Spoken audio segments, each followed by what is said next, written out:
이게 있어야 재벌이 될 수 있다. 정답은 금융업에 관심 있어? 그럼 너 미래에셋 증권 가져? 라면 농심 가져?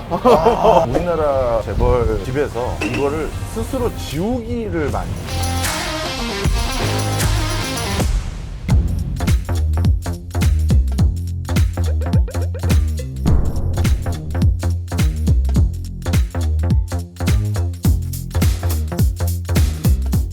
아니 제가 오늘 온 게 지난번에 재벌집 얘기를 거기서 끊으시는 게 어딨어요. 아, 돈 버는 방법. 아니 제일 중요한 게 그래가지고 제가 재벌이 어떻게 되는가를 그래서 알아야 되는데.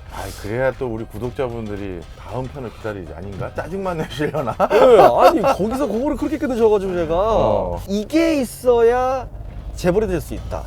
그게 도대체 뭡니까? 이제는 얘기해 주십시오. 정답은 타이밍입니다.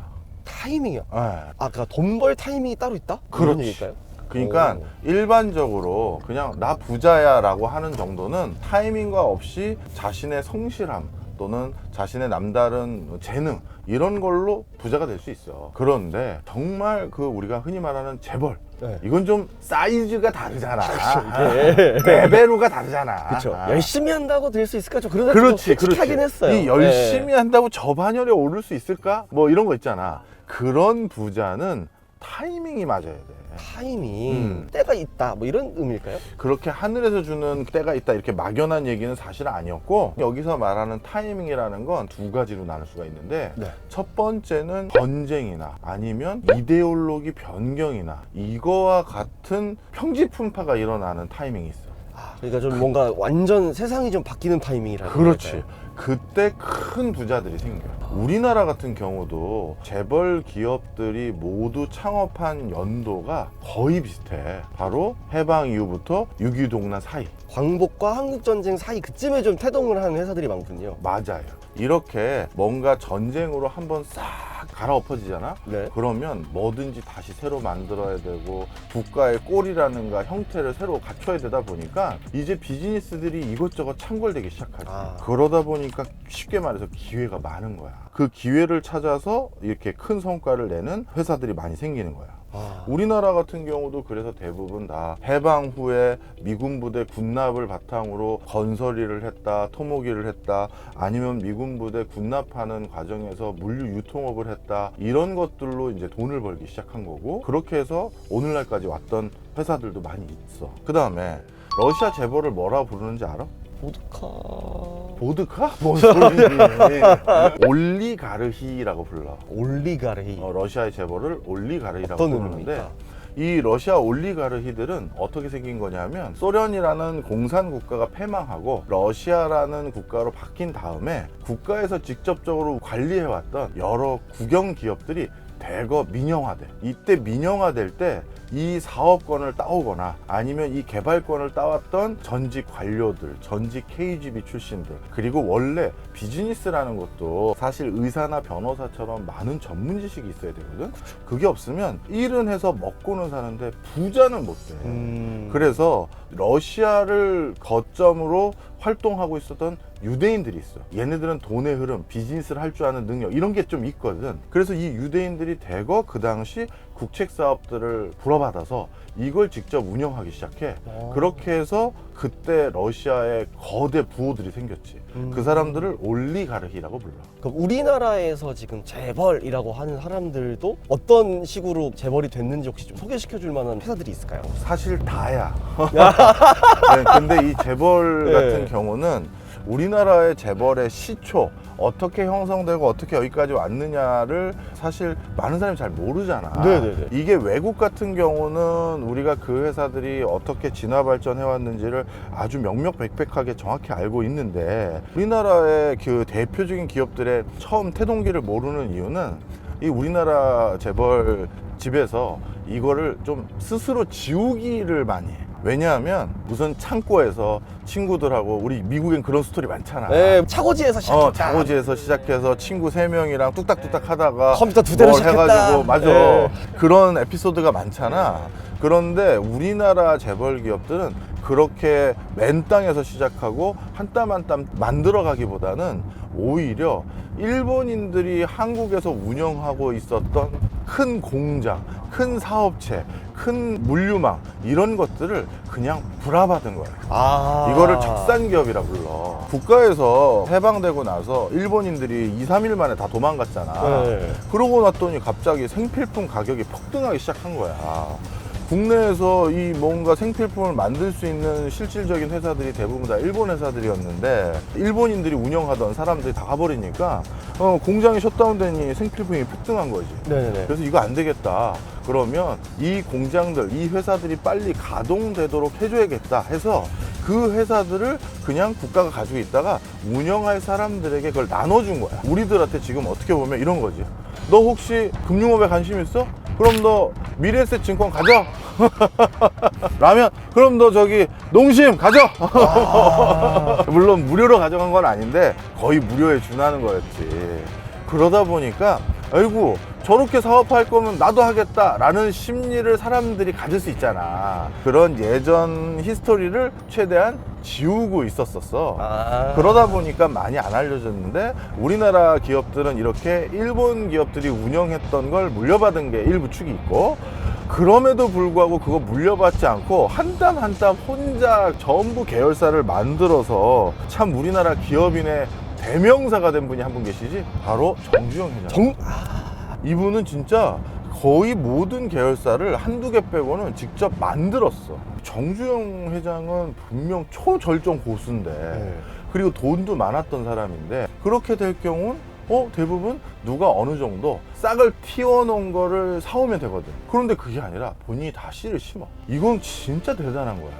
전 세계에 이런 일대기를 가진 사람이 많지 않아. 자, 그래서 다시 돌아와서 이렇게 우리나라 재벌 초창기의 모습은 일본 기업을 물려받은 기업들이 대부분들이고, 예를 들어서 몇 군데 얘기해볼까? 몇 군데 얘기하지 말자. 이거는 우리 협찬 들어와야 되는데 하면 안 될 것 같아. 순간 내가 생각이 바뀌었어. 저희는 친기업 유튜버입니다. 요즘 제가 생각하는 재벌이 이제 돈 버는 거는 뭐 예를 들면 뭐 반도체, 차, 전자, 바이오, 아니면 IT 뭐 이런 걸로 해가지고 부자가 된 회사들이 있지 않습니까? 예전에 그때 당시에는 그럼 어떤 거를 해가지고 좀 돈을 벌었습니까? 중요한 질문이다. 사실 많은 분들이 남다른 재벌이 되기 위해서는 놀라운 기술력이나 혁신적인 아이디어, 뭐 남다른 재능이 있어야 된다 이렇게들 생각하잖아. 그런데 의외로 재벌들이 된 사람들이 그런 게 별로 없어. 아까 말한 것처럼 타이밍이 좋았었고, 그 다음에 그 타이밍을 잘 살릴 수 있는 정말 추진력, 도전정신, 그 다음에 돌파력 이런 게 있는 거야. 그래서 오히려 기술력 같은 건 초창기엔 전혀 없었어. 대부분 돈을 벌었던 방편은 철저히 뭐냐 하면 물류, 유통, 단순, 가공 요거야. 대표적으로 물류 유통으로 돈 벌었던 회사 중에 하나가 한진그룹이야. 인천항만에 중국인 상인들이 물건을 가져다 날라줬어. 한국이 일본인들 떠나고 생필품 가격이 폭등했다. 한국 인천 항만까지만 물건을 선적해서 갖다 주면 10배에서 20배 남기는 장사를 할 수가 있다. 이게 알려지면서 중국 애들도 참 만만한 사람들이 아니야. 약간 몇 명이 이렇게 노져온 거야. 그걸 지켜봤던 서양 사람들이 우리나라에서 초창기 일어났던 무역을 뭐라고 불렀냐면 정크 무역이라고 불렀어. 쓰레기 무역이요? 왜냐하면 물건을 싣고 온 그 배가 저건 배가 아니라는 거지. 그러니까 넝마주이 타고 와가지고 간다. 저런 쓰레기 같은 배를 타고 무슨 무역을 해서 그래서 정크 무역이라고 부른 거야. 자, 그래서 결국 중국 상인들이 인천 항만에 내려다 놓잖아. 근데 우리나라 재벌 기업들의 초창기 주사무소가 대부분 어디냐? 인천과 경인 지역이야. 바로 그 물건 받아다가 그럼 어떻게 한다? 또 인천과 서울에서는 중국보다 한 10배 비싸지만 이 인천에서 또 멀리 떨어져 있는 대전이나 대구나 저기 원주나 이런 데 갖다 주면 다시 또 물건 가격이 몇 배 또 뛰는 거야. 또 올라와. 그러니 이거는 별도의 기술이 있는 게 아니라 물건 사다가 저기 물건이 필요한 곳에 날라만 주면 몇 배 장사를 할 수가 있는 거잖아. 그러네요. 그러다 보니까 뭐다? 이렇게 단기간에 큰 돈을 뭘 직접 만들거나 무슨 아이디어를 쥐어짜거나 해서 한 게 아니라 단순히 물류 유통만으로도 큰 돈을 번 기업들이 많아. 그래서 우리 초창기 기업들 보면 대부분 무슨 물산이라는 단어를 가지고 있지. 물산. 어. 맞아요. 뭐 삼성물산. 그 다음에 재단과 재분들을 많이 가지고 있었어. 통운 뭐 이런 것들 많이 가지고 있었고, 통운. 직물 이런 거 가지고 있었고, 네. 이런 것들을 직접 우리가 설탕을 어디서나 수입해서 갖다 판 거잖아. 밀가루가 어디서나 수입해서 갖다 판 거잖아. 바로 이런 단순 가공, 단순 물류 유통, 이걸로 떼돈을 벌었다, 이렇게 보면 돼. 두 가지 요소 중에 지금 첫 번째 요소 얘기해 주신 거고, 그럼 나머지 하나가 또 뭡니까? 새로운 판이 열릴 때야.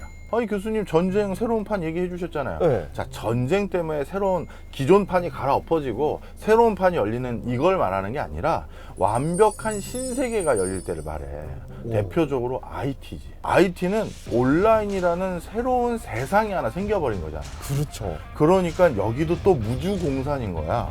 그러면 이런 곳에는 어마어마한 기회들이 있는 거야. 자, 그래서 우리가 자수성가에서 당대에 가장 큰 재벌이 많이 나온 업종을 하나만 꼽으라면 요즘은 다 IT 쪽이잖아. 이게 기존에 우리가 다른 전통 부분에서 비즈니스를 하려고 한다면 남의 고객을 내 고객으로 뺏어오는 거는 아직까지 아무 상품도 안 산 사람을 설득해서 데려오는 것보다 10배 이상의 노력이 들어. 그러다 보니까 IT와 같이 완전히 없던 신천지가 열렸을 때 그때 또 재벌이 되기가 되게 편해. 그렇게 두 가지 요인이 필요했던 거군요. 그러면 재벌들에게. 앞으로 신천지가 열리는 분야가 뭐가 있을까? 바이오 뭐 이런 게 됐을 수도 있을 것 같고. 바이오 분야에서도 그런 파트가 있지. 네. 근데 이제 바이오에서는 신천지를 만드는 게 어마어마한 약 개발이 들어가는 거잖아. 네. 대표적으로 그 신천지를 개척해서 또 전 세계 1등 바이오 제약회사가 된 데가 화이자지. 이 화이자가 이렇게 큰 회사가 될 수 있었던 가장 큰 이유는 발기부전 치료제를 만들어서 사람들이 원래 나이 들면 성기능이 떨어지는 게 일반적인데, 아니 내가 다시 이렇게 될 수가 있다니, 이런 새로운 세상을 만들어낸 거잖아. 그게 화이자를 일으킨 그럼. 주요한 요인이었습니까? 이게 어느 정도 그것도 스토리가 있어요. 신약 개발을 하고 있었었는데 그때 그 약 개발에 테스트베드로 참여해주고 있었던 임상 실험자들이 있어. 근데 이 임상 실험자들이 자꾸 이 아직 완제품 아닌 이 약을 훔쳐가는 거야. 그래서 이게 이상하다 싶어가지고 화이자 제약 관계자들이 물어봤어. 저 죄송한데 이거 완성된 약 아니고 위험한 건데 아직 이거 왜 훔쳐가는 겁니까? 왜 가져가시는 거예요? 몸에 변화가 있어요. 무슨 변화냐 했더니 그런 기능이 있대라는 거야. 그래서 아예 이 약을 발기부전 치료제로 바꾼 거야. 그리고 나서 그 제약회사는 정말 떼돈을 벌었지. 앞으로 재벌이 나올 새로운 분야, 그 중에 하나가 친환경이죠. 친환경. 이제는 석유 말고 에너지를 신재생 에너지 형태로 수급받을 체계가 만들어져야 되는데, 이걸 또 이제 새로운 이제 판이 열린 거잖아. 네네네. 그럼 이 판을 누군가가 가져가면 거기서 또 다른 재벌이 나오는 거야. 근데 이런 친환경이나 이런 것들은 어마어마한 시설 투자 비용이 들고 노력이 들다 보니까, 에이 교수님, 기존에 돈 많은 재벌 기업들이 또 계열사 더 만들어서 거기서 가져가겠죠. 물론 그럴 수도 있어. 네. 물론 그럴 수도 있는데, 자, 이렇게 큰 시설 투자를 해야 되는 새로운 신천지가 열렸을 때 이런 기존 재벌이 꼭 그걸 가져가지 않는 게 있다라는 걸 우리가 또 어디서 할 수 있냐면 바로 드론이야, 드론. 너는 촬영 전 잘 때문에 알죠. 드론 네. 많이 사잖아. 뭐 DJI라는 회사가 되게 큰 걸로 유명하죠. 맞아. 네. 그 DJI 설립자 누군지 알지? 설립자까지는 아마 잘 너보다 나이가 몇 살 위일걸? 그래요? 이 전 세계에서 드론을 만들어서 판매하고 공급하는 거, 이거 어떻게 보면 삼성이나 LG 같은 큰 제조회사들이나 할 수 있을 것 같고 그들의 전유물일 것 같지만, 이렇게 이제 막 스타트업들이 이런 성과를 내거든. 네네네. 그래서 하여튼 큰 재벌이 내는 또 곳은 어디다? 우주공산이고.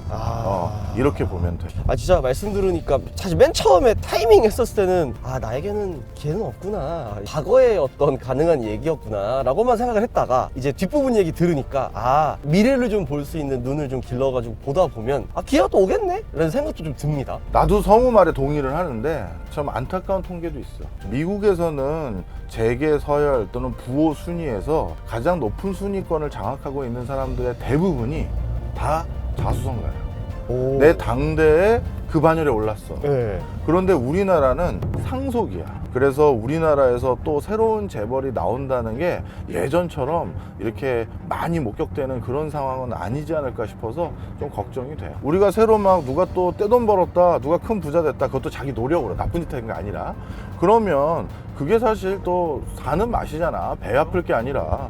그래, 아직까지 이 땅에는 기회가 있는 것 같네 라는 그런 게 있는 거잖아. 네. 그래서 이제 그런 또 다른 좋은 성공 스토리가 있었으면 좋겠어. 너무 교과서적으로 끝냈네 오늘. 교수님의 느낌이 확 오는 마무리 멘트였습니다.